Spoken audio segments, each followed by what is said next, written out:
Well, the first snow stayed through the night. I'm gonna run with Mozzie, but because running with Tinsel and Mozzie is like one dog's going one way, the other one's going the other, so it's very hard to run at both. So I'm just gonna run with Mozzie. High today is 25 degrees. Low is 12. It's about 18 right now. I'm gonna run up the ice onto this trail. Like there's a stream that kind of recoursed itself, so it kind of goes down this area sometimes. I'm gonna try and go up it. Well, feet slipped, but I made it up.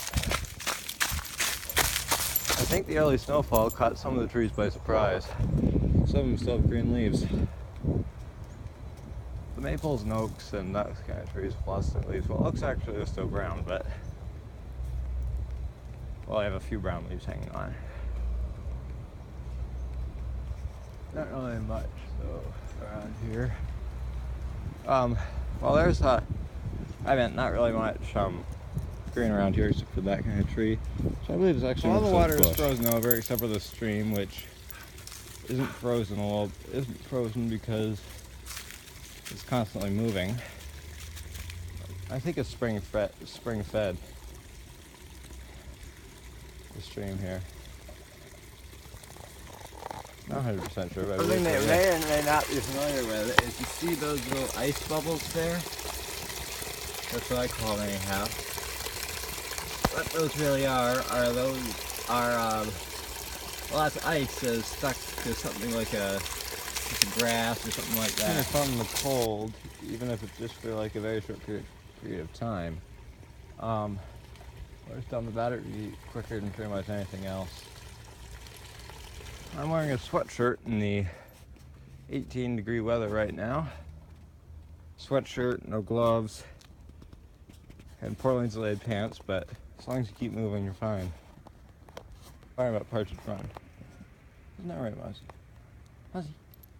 Yeah, one thing that I noticed is that even though it's below freezing, those trees are moving in the wind, so it's causing little minute fractures in the cold you can hear a lot farther. So I heard Canada geese, even though they're not within sight.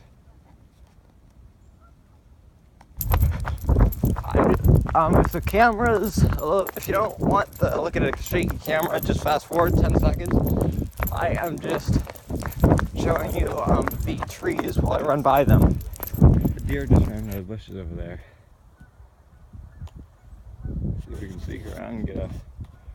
Like it had like a white spot, like not white splotches, but kind of it had a.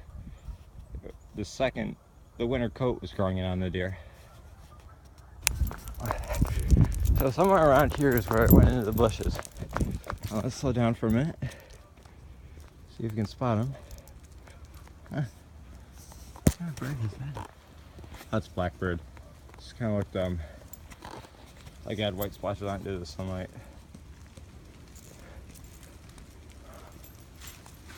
Okay, let's see if we can find the deer. Do you smell him? I think he does.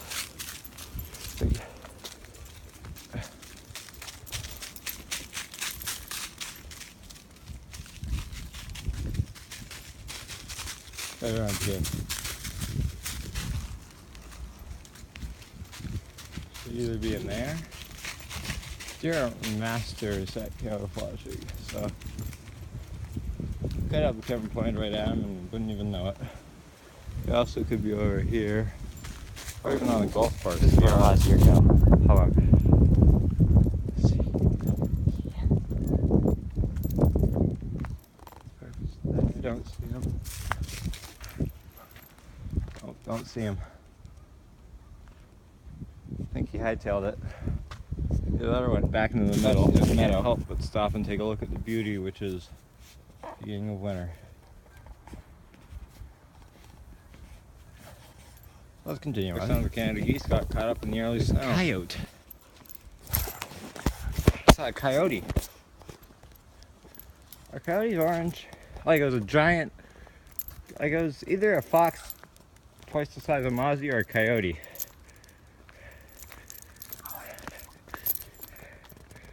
Was not expecting that. Ozzy, no.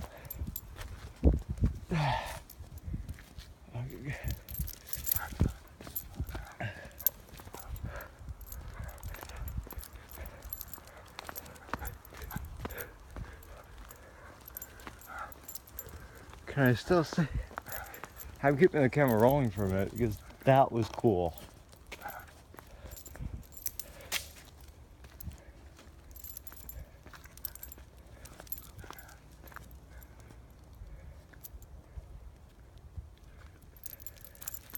Coyote. Actually, it might have been a coy wolf. So there's the cases where a coyote breeds with a wolf. Because those are still in New York State.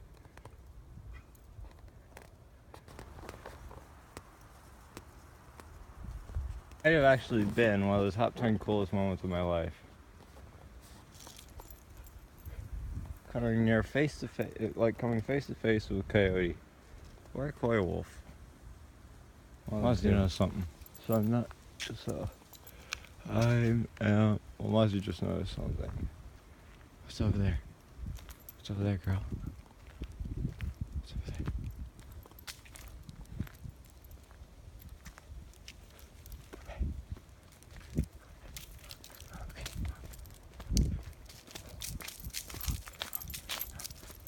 That was cool. Mozzie, where is he? Where is the coyote? Where's the coyote?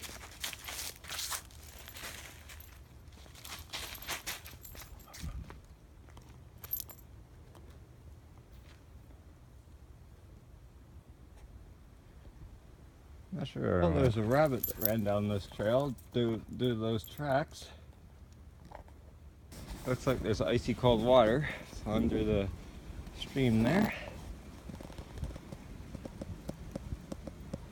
Very clear at the moment. Up here is something that's kind of cool. The sign is half covered in snow and half not.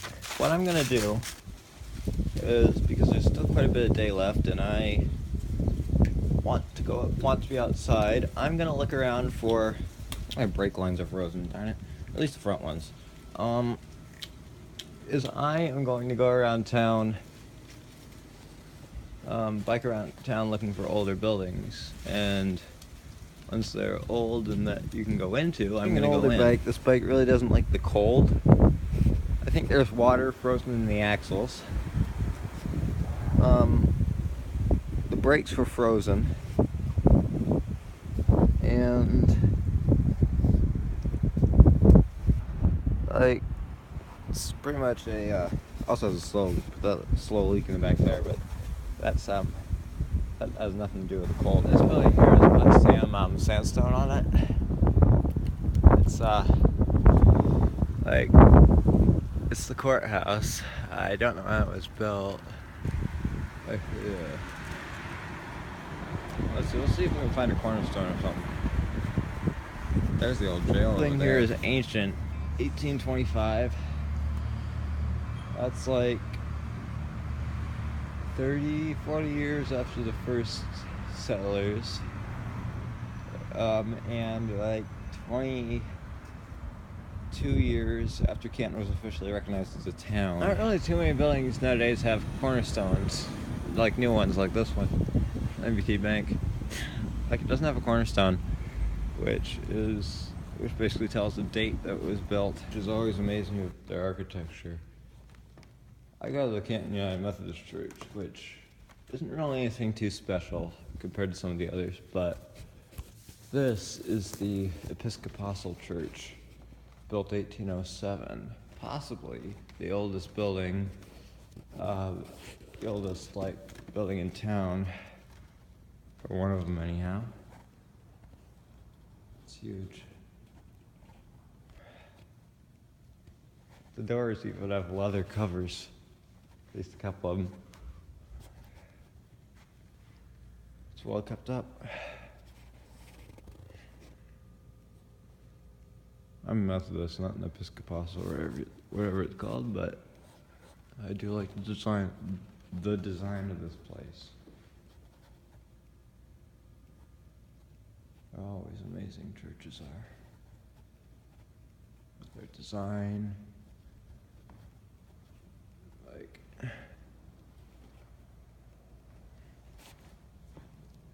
they're like, leather doors. They have metal handles, old style. Yeah. Well, this used to be the railroad station. Of course, I can't go in it because I'm not 21 to record. Like, because it's a bar now. But it used to be the railroad station here in Canton. I think ever once in a blue moon, like, I think probably once or twice during my lifetime, the train actually has stopped here. The art is on these older buildings. Churches, the post office. They're a couple of the oldest buildings in town. They're still in good shape and got some artwork. Probably was painted at one point, but who knows? Maybe it wasn't. Actually, I think that's called clay. Cairo. That's what, according to a few documents around town, I've seen references to New Cairo. When I looked it up, turns out Canton used to be called New Cairo. This building, let's see,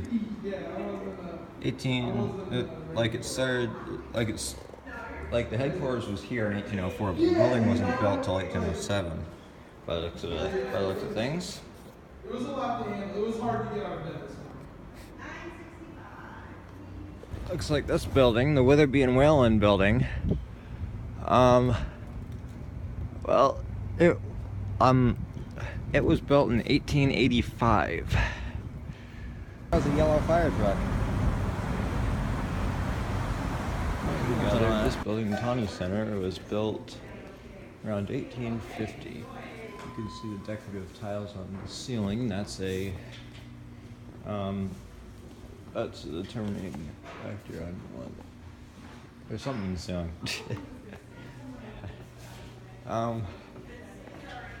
Well, that's one of the determined factors to tell if a building's age is the way the ceiling is designed.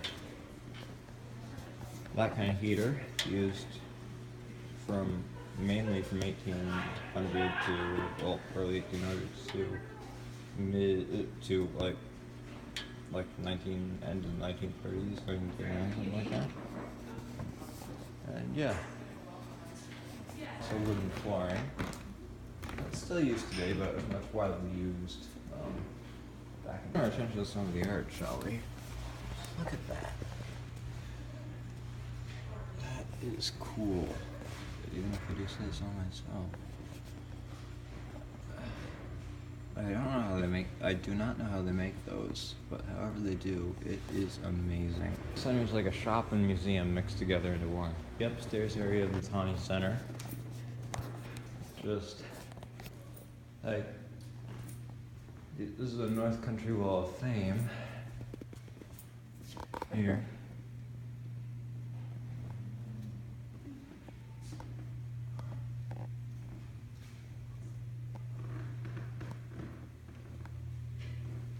Tons of people.